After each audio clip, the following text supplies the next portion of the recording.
So now inflation is a huge problem. See, inflation was the government's solution to the problem until inflation has now become the problem. And so inflation is going to get much worse. Forget about what these central bankers and politicians are saying about their commitment to fight inflation, how they're resolute and how they're determined no matter what to bring the inflation rate back down to 2%. That's never going to happen.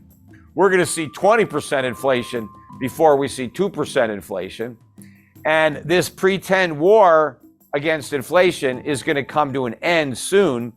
And the central banks are going to surrender and inflation is going to win. Look, we've already seen the first central bank capitulate and wave the white flag, and that was the Bank of England. The Bank of England, a week or two ago, was every bit as committed to fighting inflation as the Fed, until the inflation fight threatened a financial crisis, and then they cowered out, turned around, and they're back to quantitative easing.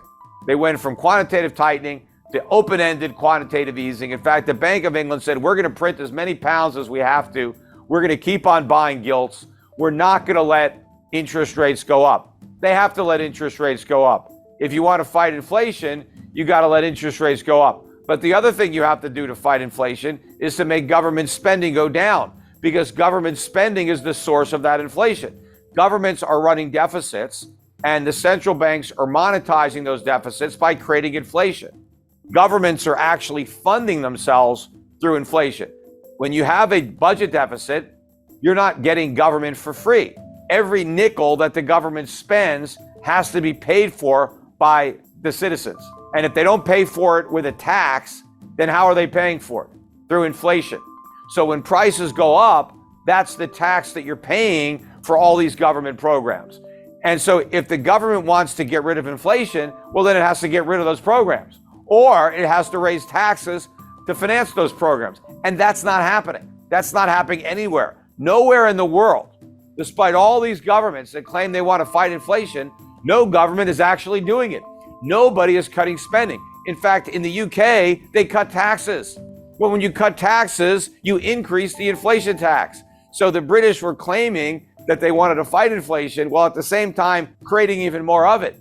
That is the problem. But the same thing is going to happen to the Federal Reserve in the United States. You cannot raise interest rates without creating a financial crisis. The financial crisis we had in 2008 was a result of a normalization of interest rates. It wasn't simply a subprime problem.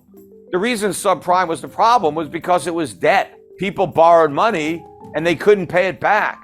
Why were they able to borrow the money? Because it was cheap. The Fed lowered interest rates to 1%. They created a housing bubble.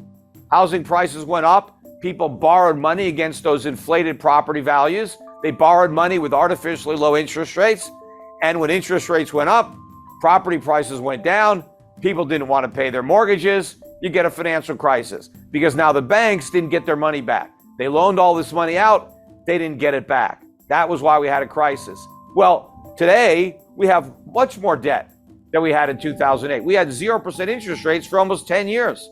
Think about all the debt that was taken on during those 10 years by not only the government, corporations, private citizens. Do you think they can repay that debt when rates normalize? Of course not. And what happens when rates go up, asset prices come down. It's like the other side of a seesaw. The lower interest rates are, the more expensive stocks are, the more expensive real estate is. But as interest rates go up, those prices come down because it's all a function of interest rates. So if I borrowed a bunch of money to buy a house and now the house goes down, I have no equity and my mortgage payments are up, I'm mailing in the keys. But you have all these companies in America that have been losing money. In fact, in 2021, it was a record year in America for money-losing companies going public. Now, how do all these money-losing companies stay in business? Because the company is supposed to generate a profit to stay in business. How do you lose a bunch of money and still stay in business? How do you pay your employees? How do you pay your rent? Right? How do you do anything? Well, the companies were selling stock to the public.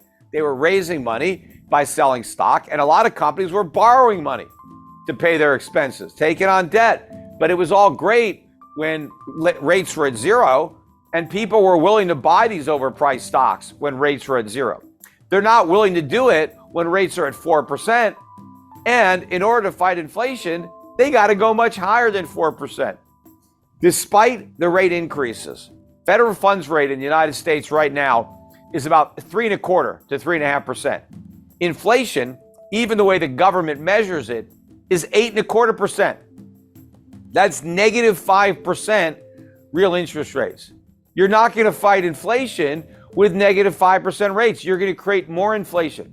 The only way that you can fight inflation with higher interest rates is if the interest rate is higher than the inflation rate. And it can't just be a little bit higher. It's got to be meaningfully higher. In 1981, when Paul Volcker raised interest rates or allowed interest rates to go up, short-term rates went to 21%. The highest inflation got was 13.5%. So that's what it took. People had real interest rates. The reason you need that is because you've got to stop people from spending money. That's what's the demand. It's spending. You've got to get people to stop spending and start saving, because that accomplishes two things. It reduces demand, but it increases supply. How does it increase supply? Well, when you spend money, when you save money and you don't spend it, that money can finance capital investment that will lead to more production of goods. And so you increase the supply of goods while decreasing demand for goods, prices can come down or stop going up. That's what you need to do. Now, if interest rates are negative, that is not going to encourage anybody to save. If rates are negative 5%, you're going to lose 5% a year on any money you save. Why the hell would you save? You wouldn't. You're going to spend your money as quickly as you get it. You're not going to save it and lose 5% a year.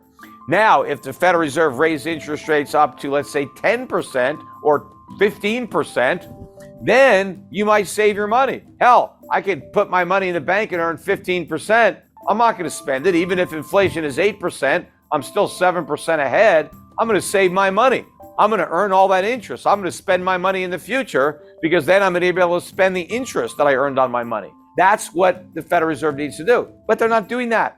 Also, we are running $2 trillion a year deficits in the United States. Where's the money coming from? It's coming from the Federal Reserve, or it was. There's no other source, because if the Federal Reserve isn't going to print all that money, then the private sector is going to have to buy all those treasuries. But the private sector doesn't want those treasuries. Foreign central banks don't want those treasuries. They need to sell the treasuries they've already got. They don't need to buy any more. There is no way to finance these deficits, so the government has to cut spending. But they haven't cut any spending. In fact, if you look at the Inflation Reduction Act, that was a spending bill. They increased spending to fight inflation. How are you supposed to do that? It's the spending that is the source of the inflation, because the spending is being monetized by the central bank. So instead of fighting inflation, they created additional inflation. Instead of putting out the fire, they poured gasoline on the fire and just pretended that they were going to put it out. But everything we're doing, we're forgiving student loans. In fact, we told people that have student loans, you don't have to pay those loans. Just go out and spend the money on other stuff. Buy more goods, buy more services, push the prices even higher. You see, the Federal Reserve and other central banks are at an inflection point. They're really in a situation where they're between a rock and a hard place, and they're damned if they do and they're damned if they don't. Because for years, they were able to kick the can down the road by creating inflation and sweeping the problem under the rug. But now that inflation has become the problem, they can't solve the inflation problem by creating more inflation, because the solution to every problem has been inflation. The economy is weak, print money, lower interest rates. Companies are failing, let's bail them out. How do we pay for that? Print money, create inflation. So inflation has been kind of the one-trick pony. It's been a cure-all. Whatever ails us, just inflation is going to be the cure. Well, now that inflation is the disease, where's the cure? There is none. Any more stimulus, and we end up with an overdose.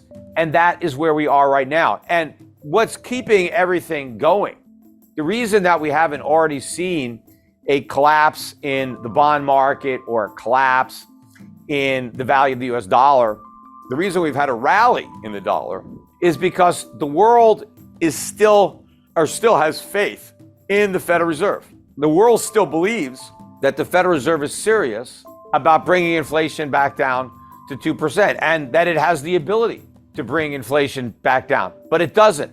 Remember, it was the Federal Reserve back in 2008 or 2007 that said not to worry about the subprime market. It was contained. Of course, we saw how contained that was. But even before the subprime problems, they told us there were no problems.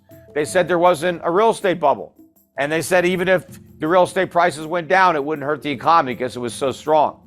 So the Fed has a very bad track record. And more recently, with respect to inflation, first the Federal Reserve said we didn't have enough inflation. Then when inflation got to 2%, they said, oh, well, we need to have it a little bit higher than 2% to make up for all the years that it was a little bit below 2%. And then when it got much higher than 2%, they said, don't worry about it, it's transitory. It's all going to go away on its own. And they said that for a year as inflation got worse and worse and worse until they finally admitted that it wasn't transitory. And so now they're claiming that they're going to solve the problem. But that's another lie. It's just like the transitory lie. They knew inflation wasn't transitory, so why didn't they admit it? Because they couldn't fight it. Because they knew that fighting inflation would crash the house of cards that was built on a foundation of inflation. Everything the Federal Reserve has done has been to artificially prop up an overly leveraged economy.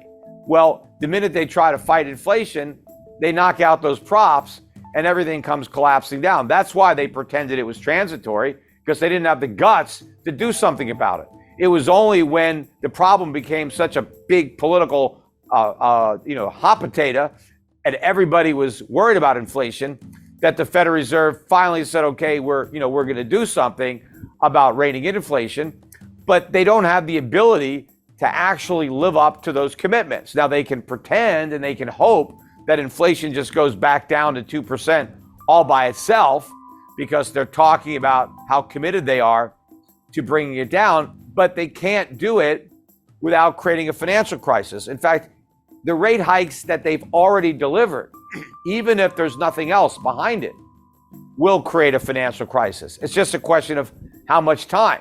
See, it already happened in the UK, or would have happened, and we're very close to that point now.